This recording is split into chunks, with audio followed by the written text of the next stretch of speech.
यह ज़िंदगी भी इस फ़ोन के रिचार्ज के जैसे, इसकी वैलिडिटी की जैसी है।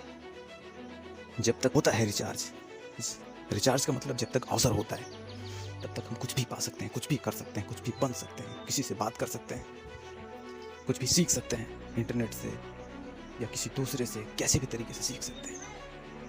लेकिन जैसे ही ये अवसर की वैलिडिटी ख़त्म हो जाती है, इसके बाद हम कुछ नहीं कर सकते, कुछ चाह कर भी हम कुछ नहीं कर सकते। उसी तरह ये ज़िंदगी भी है।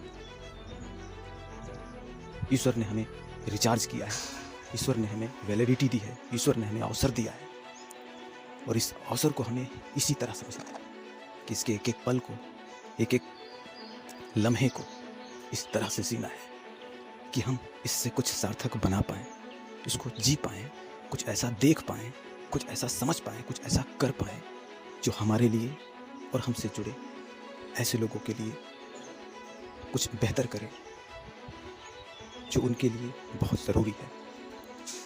और इस ज़रूरत में अगर हम उनके साथ आ जाते हैं, सबसे बड़ी बात, हम अपने काम आ जाते हैं, तभी इस ज़िंदगी का कोई मतलब बनता है, तभी हम इस अवसर को सही तरीके से अपने लिए प्रयोग कर पाते हैं, जी पाते हैं और इसे समझ पाते हैं।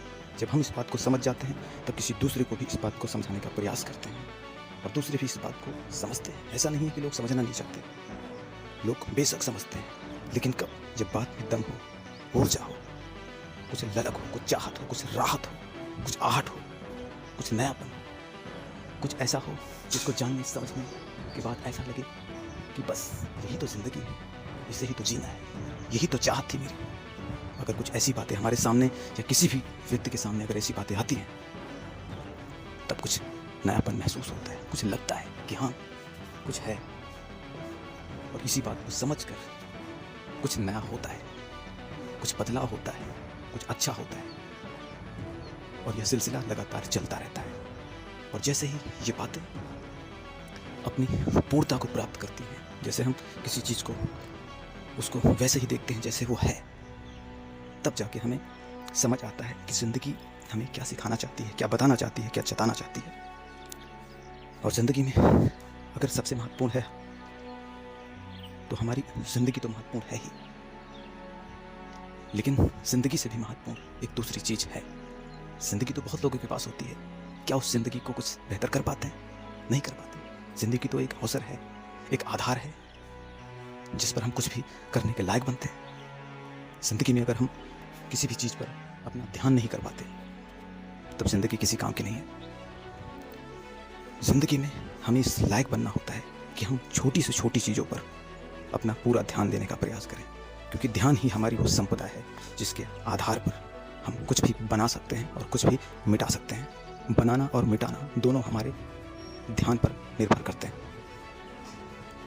ध्यान कुछ भी कर सकता है, ध्यान हमें गिरा सकता है, ध्यान हमें उठा सकता है। और जब हम अपने जीवन में कुछ तय करते हैं, कुछ लक्ष्य बनाते हैं, कुछ पाना चाहते हैं, तब हमारी ये व्यक्तिगत तौर पर हमारी ये जिम्मेदारी बन जाती है कि हम उस चीज़ पर अपना पूरा समर्पण दें, अपने पूरे ध्यान के साथ में। वरना चीज़ें बहुत सारी ऐसी आती हैं जो हमें पछाड़ देती हैं। ऐसी ऐसी चीज़ें आती हैं जो हमें हमारा महत्व ही बुरा दिखा जाती हैं, हमें अपना महत्व ही दो कौड़ी का लगने लगता है। ऐसी ऐसी चीज़ें हैं जो हमें खुद से चुरा लेती हैं, और अगर हम ही ना रहे तो हमारी ज़िंदगी कैसे हमारी हो सकती है? और जब हमारी ज़िंदगी हमारी नहीं है तो हम इस ज़िंदगी से उम्मीद क्या करेंगे? क्या उम्मीद करेंगे हम इससे? क्या देना चाहेंगे हम इस ज़िंदगी को? अगर हम खुद को ही कुछ नहीं दे पाए तो हम दूसरों को क्या देंगे? क्या देंगे हम? ये ऐसी बातें हैं जो ज़िंदगी में बहुत महत्व रखती हैं। इनके बिना ज़िंदगी अधूरी है, इसके बिना ज़िंदगी में कोई अर्थ नहीं बनता। ज़िंदगी बर्बाद होती चली जाती है। अगर हमें इसे आबाद करना है, अगर हमें इसे समझना है, तो हमें खुद पर ध्यान देना होगा। हम जो चाहते हैं उसको करने में हमें अपना पूरा ध्यान देना होगा। और मैं चाहता हूँ कि हर कोई इस लायक बने कि वो खुद को संभाल सके। हम दुनिया की बातें करते हैं, हम औरों की बातें करते हैं, लेकिन अपनी बात कौन करेगा? अपनी बात तो हम खुद करेंगे ना। अपनी बात हम जब अपना बनकर करते हैं तभी हम अपनी ज़िंदगी को सपने से बाहर ला पाते हैं, वरना हमारी ज़िंदगी सिर्फ सपनों में दबी रह जाती है, वही फंसी रह जाती है और हम उससे कभी बाहर नहीं हो पाते। हमें बाहर आना है, हमें ज़िंदगी को जीना है, देखना है, समझना है, कुछ सार्थक बनाना है उससे, अन्यथा ज़िंदगी का कोई मतलब नहीं है यार। मेरे दोस्त, ज़िंदगी को जानो, पहचानो, समझो, फिर देखो ये दुनिया क्या चीज़ है। मैंने देखा है, मैंने समझा है, मैंने इन सारी बातों को महसूस किया है, इसीलिए मैं इतनी बातें आप सबसे कर पा रहा हूँ।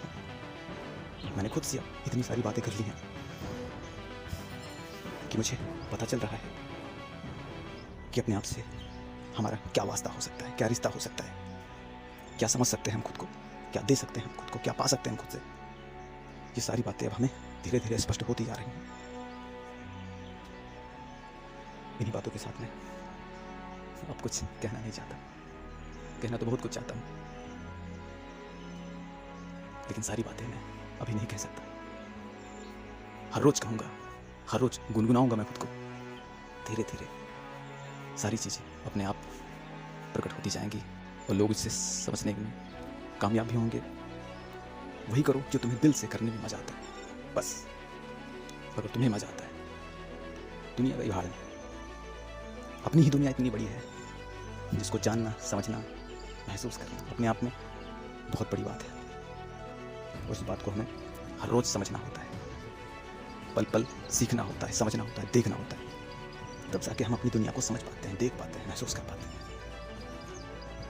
वरना हम बाहर की दुनिया में रह के हम अपनी दुनिया से पूरा वास्ता हटा लेते हैं।